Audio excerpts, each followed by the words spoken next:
댓글, 좋아요, 구독 주시면 성은이 만극하옵니다. 끝까지 들어주시면 더 행복합니다. 2000공군기지 707특임단 막사의 고요한 오후, 윤세영 중사는 철제 책상 앞에서 휴가 신청서를 바라보며 깊은 고민에 빠져 있었습니다. 목적지 안에 펜을 대었다가 떼기를 반복했습니다. 29회를 살아온 그녀에게 이토록 망설여지는 서류는 처음이었습니다. 고아원에서 자란 세영에게 어머니는 희미한 기억 속의 존재였습니다. 그나마 남아있는 것이라곤 어린 시절 느꼈던 따뜻한 손의 감촉과 그 손에서 풍겨나던 특유의 냄새뿐이었습니다.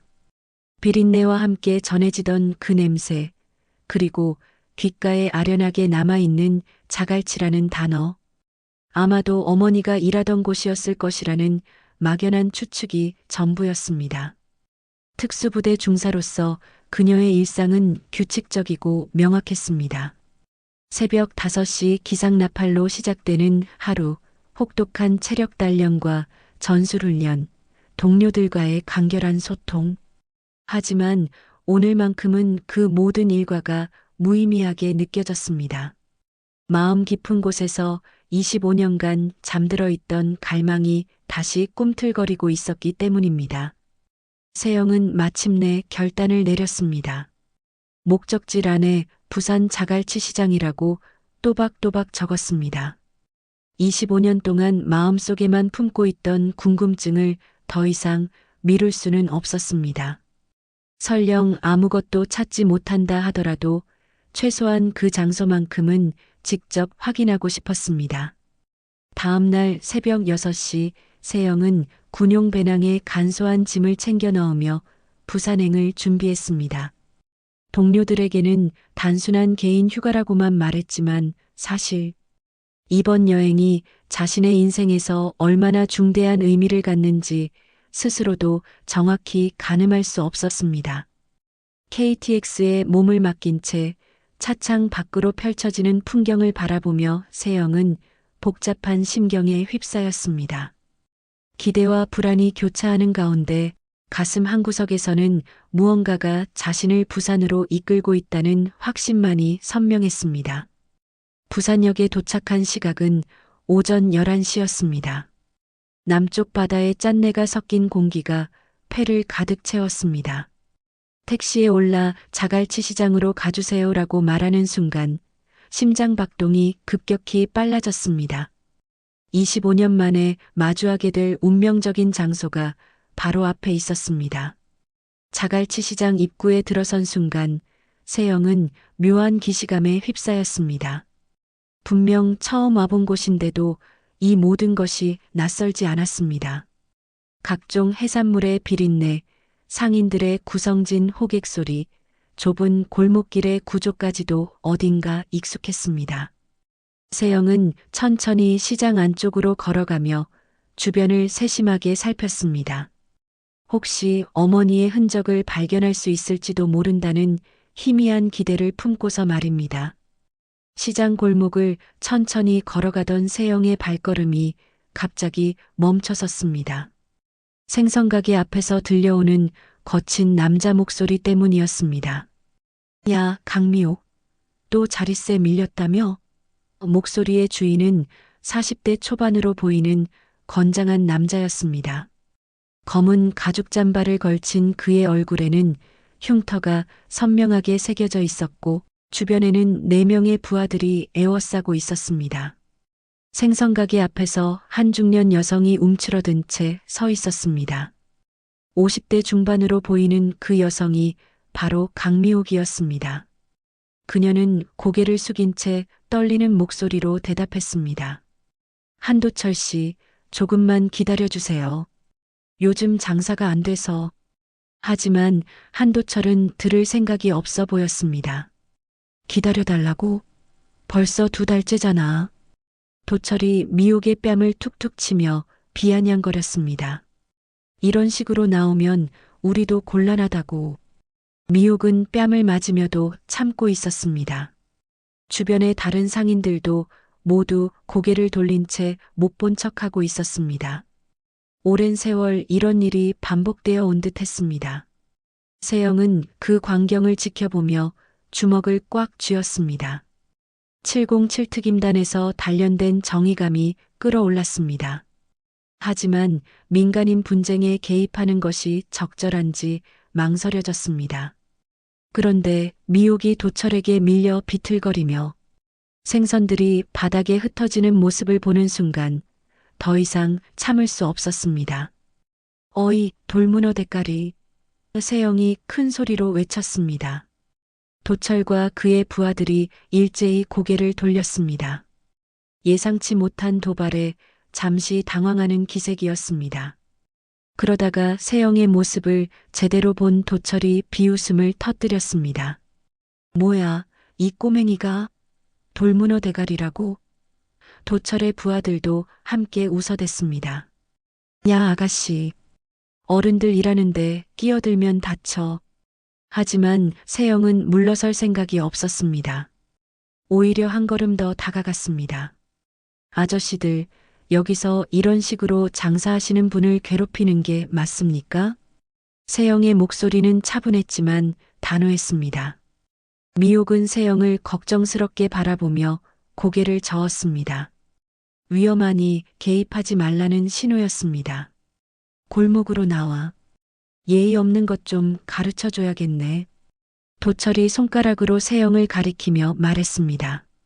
그의 부하들도 스르륵 일어섰습니다.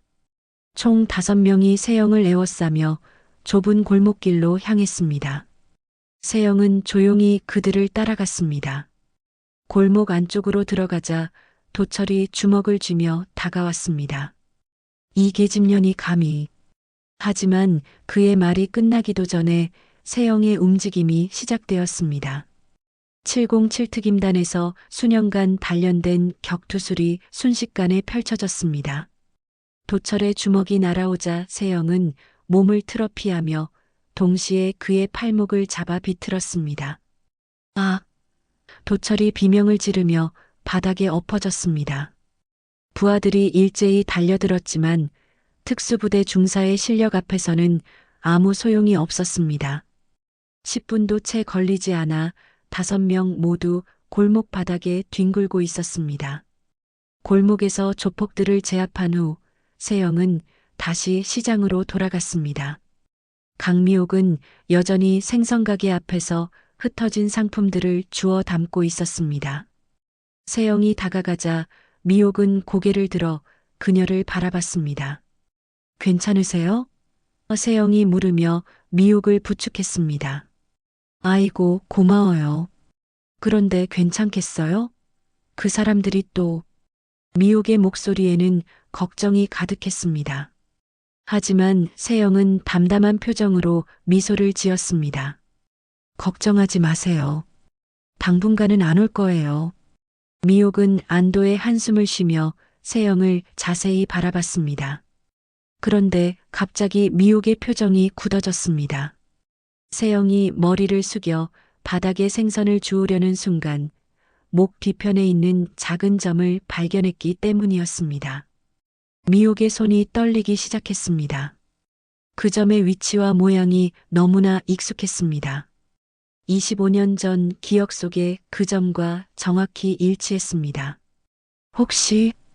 혹시 이름이 윤세영 씨인가요? 미옥의 목소리가 떨렸습니다. 세영은 깜짝 놀라며 고개를 들었습니다. 네, 맞는데요. 어떻게 제 이름을 아세요? 미옥은 입술을 떨며 대답하지 못했습니다. 심장이 터질 듯 뛰고 있었습니다. 언제 태어났어요? 미옥이 간신히 물었습니다. 96년 3월 15일이요. 세영의 대답을 들은 순간 미옥의 다리에 힘이 빠졌습니다. 날짜까지 정확히 일치했습니다. 이제는 의심의 여지가 없었습니다. 눈앞에 서 있는 이 젊은 여성이 바로 25년 전 자신이 고아원에 보낸 딸이었습니다. 세영아. 미옥의 입에서 떨리는 목소리가 흘러나왔습니다. 엄마야. 세영은 이해할 수 없다는 표정으로 미옥을 바라봤습니다. 네. 뭐라고 하셨어요? 하지만 미옥의 눈에서 터져나오는 눈물을 보는 순간 무언가 확신이 들기 시작했습니다. 내가, 내 딸 세영이가 맞구나. 미옥이 세영의 손을 잡으며 오열했습니다. 목 뒤에 점, 생년월일, 이름까지. 틀림없어. 세영도 눈물이 핑 돌기 시작했습니다. 25년간 궁금해했던 어머니가 바로 눈앞에 있었습니다. 정말, 정말 엄마세요? 세영의 목소리도 떨렸습니다. 미옥은 고개를 끄덕이며 세영을 끌어안았습니다. 그래, 내 딸이야. 내가 찾던 세영이야. 시장의 소란스러운 소음 속에서도 모녀의 재회는 극적이었습니다. 하지만 감격도 잠시, 세영의 마음속에서는 다른 감정이 올라왔습니다. 25년간 품어왔던 원망과 상처였습니다. 왜 날 버렸어요? 세영의 목소리가 차갑게 변했습니다. 왜 고아원에 보내고 찾아오지 않았어요? 미옥은 세영의 차가운 시선을 받으며 더욱 울음을 터뜨렸습니다. 미안해, 세영아. 정말 미안해. 미옥이 반복해서 사과했습니다. 설명할게. 다 설명할게. 세영은 복잡한 감정에 휩싸인 채 미옥을 바라봤습니다. 찾고 싶었던 어머니를 만난 기쁨과 버림받았다는 상처가 동시에 밀려왔습니다. 이제 진실을 들을 차례였습니다. 미옥의 가게 뒤편 작은 방으로 들어간 모녀는 서로 마주 앉았습니다. 세영은 여전히 차가운 표정을 유지하고 있었고 미옥은 눈물을 닦으며 무거운 입을 열었습니다. 25년간 가슴에 묻어둔 이야기를 꺼내는 것은 쉽지 않았습니다. 세영아, 엄마가 너를 버린 게 아니야. 미옥이 떨리는 목소리로 시작했습니다.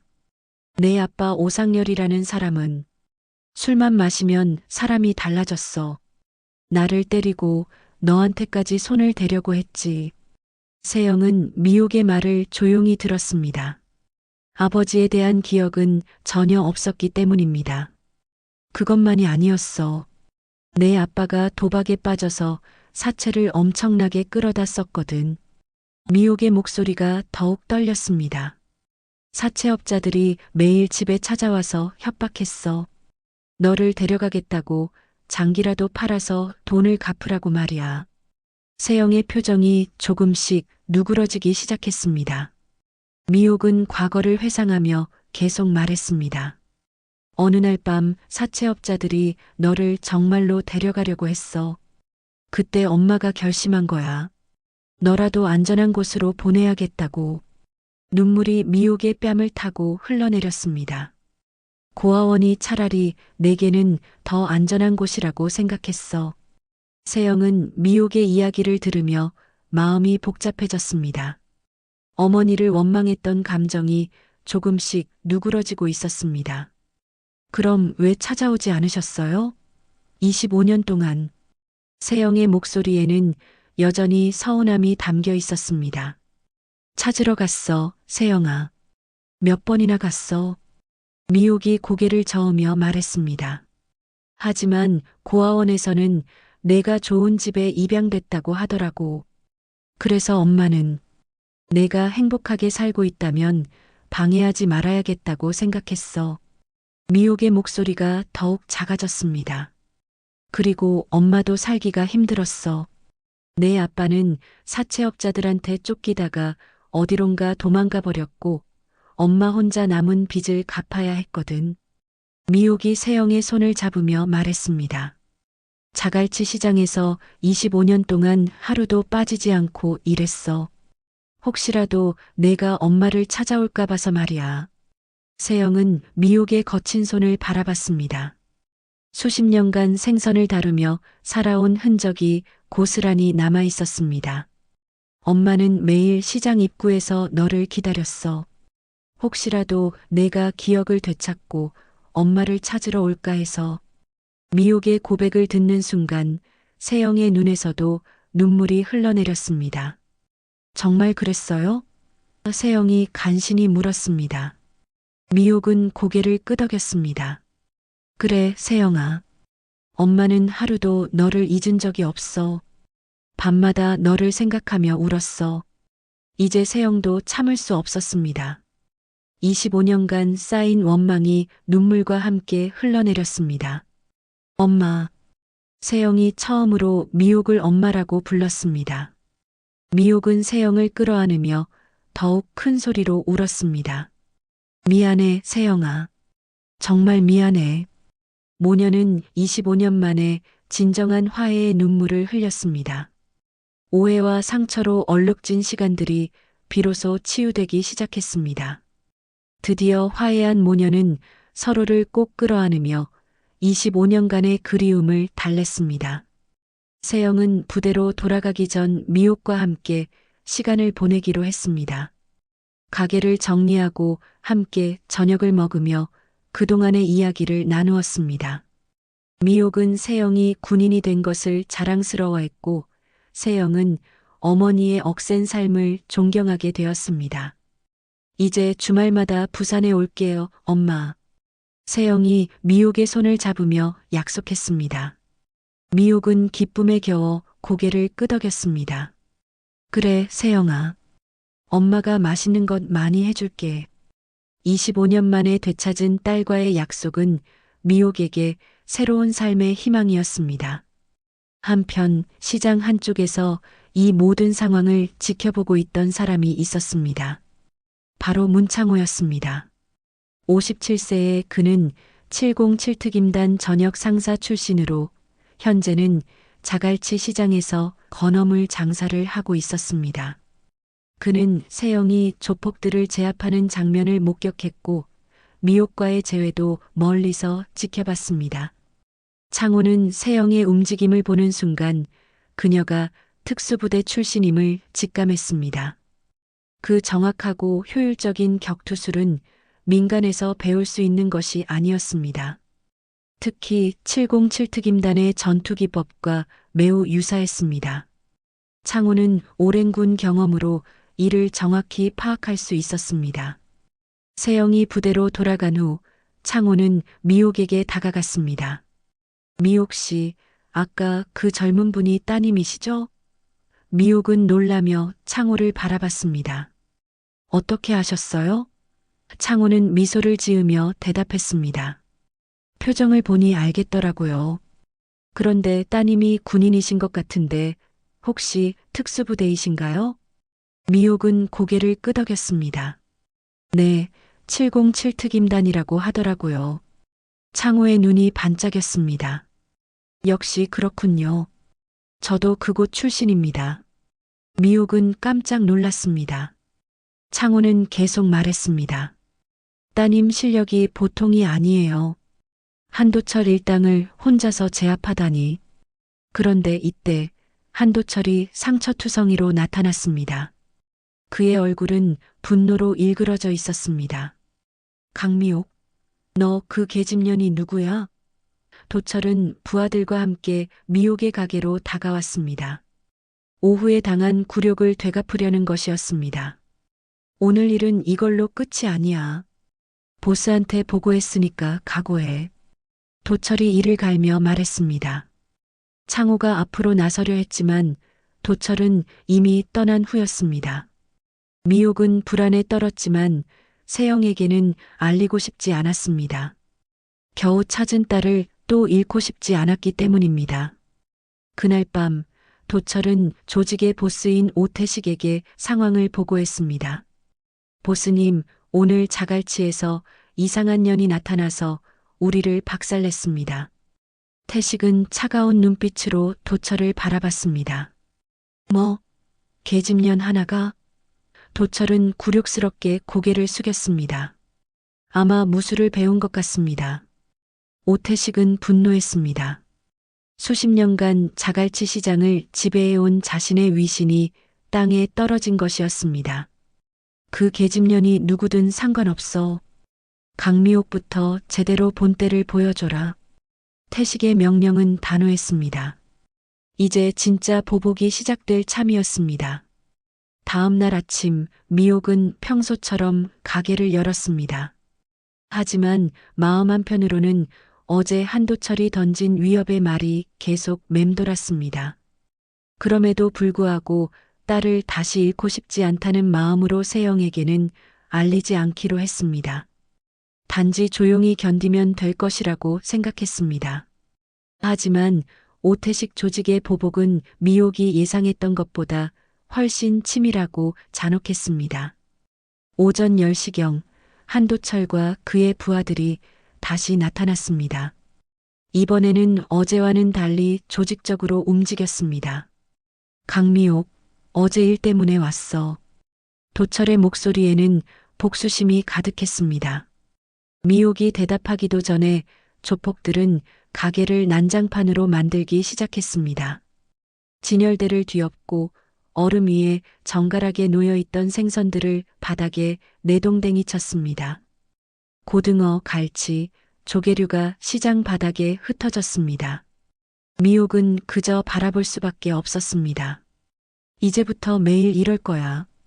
그 계집년이 누군지 말할 때까지 말이야. 도철이 미옥을 향해 소리쳤습니다. 주변 상인들은 여전히 침묵했습니다. 오태식 조직의 힘을 누구보다 잘 알고 있었기 때문입니다.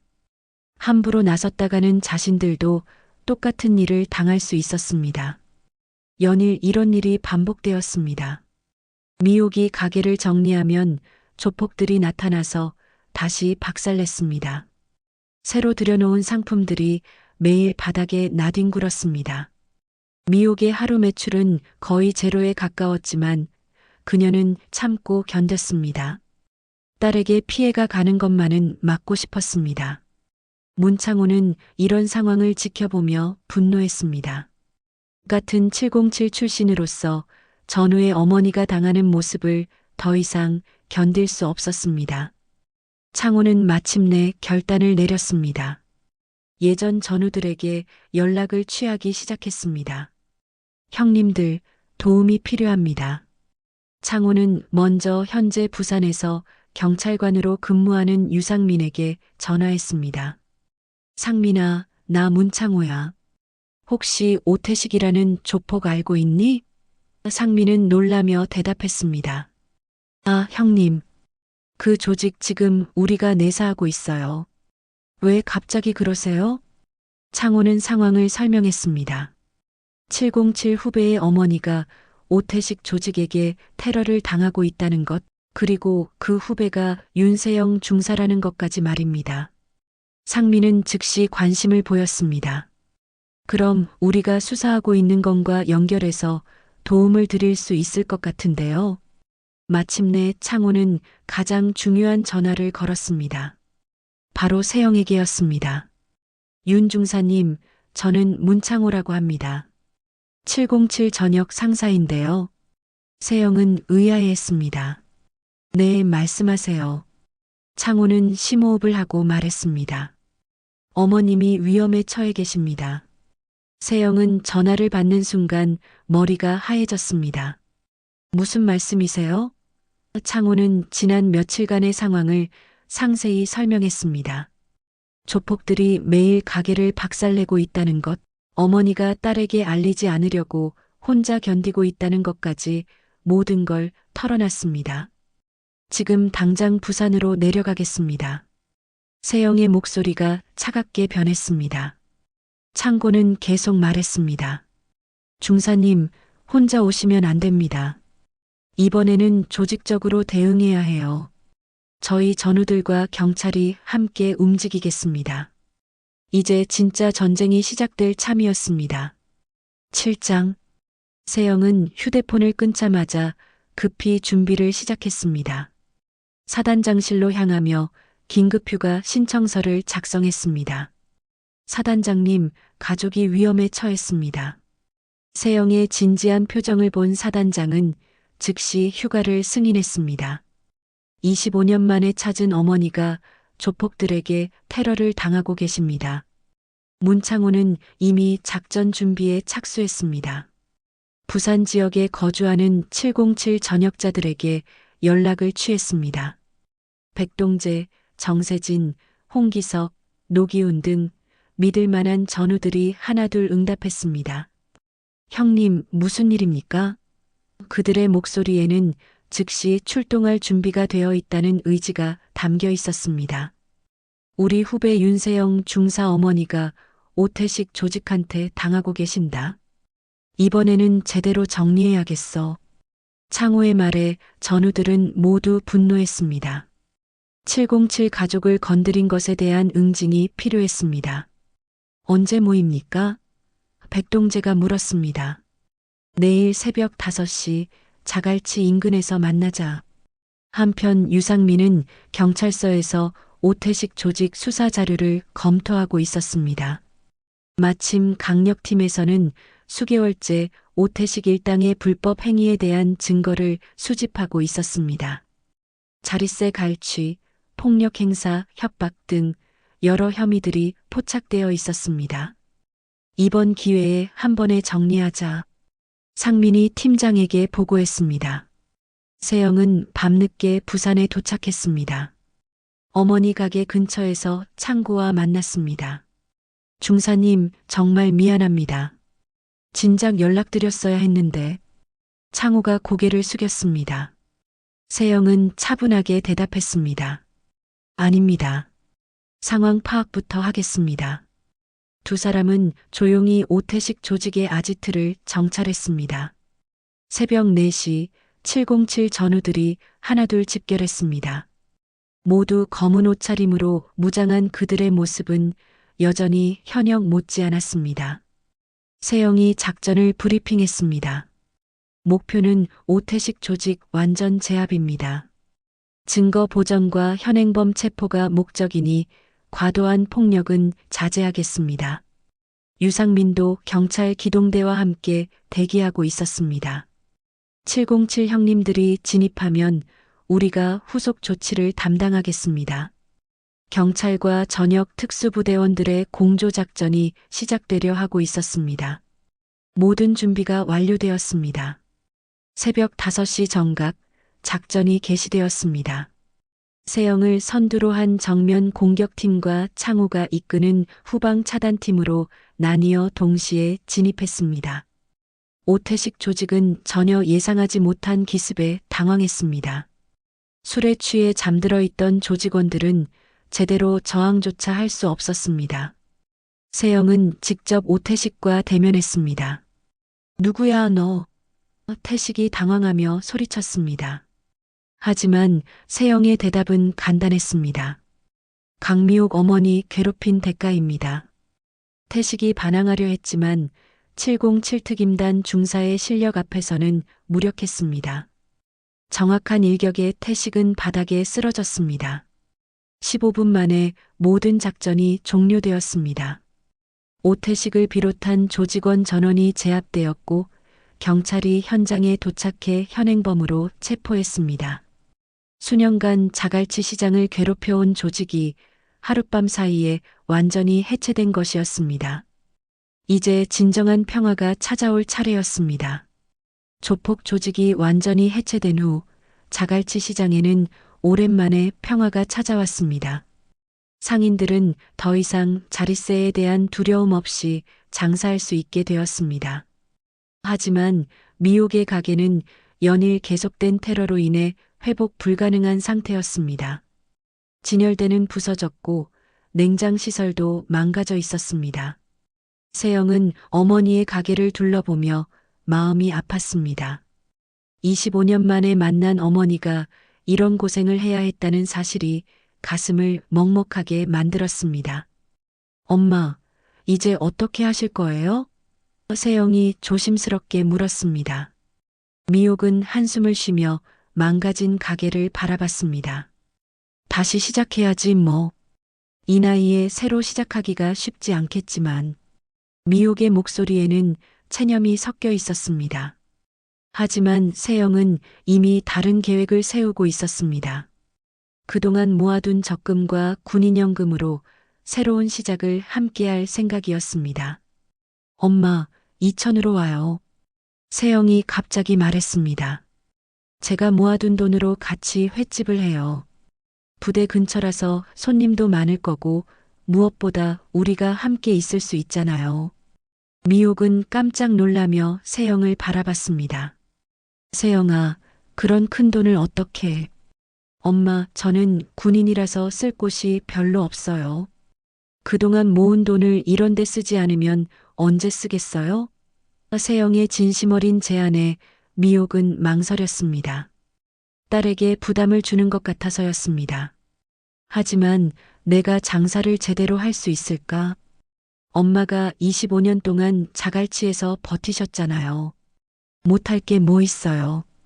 세영이 미옥의 손을 잡으며 말했습니다. 이번에는 혼자가 아니라 제가 함께 할게요. 주말이면 같이 장보고 휴가 때는 같이 요리도 하고. 미옥의 눈에서 눈물이 흘러내렸습니다. 몇 달 후 이천의 자갈치 횟집이 문을 열었습니다.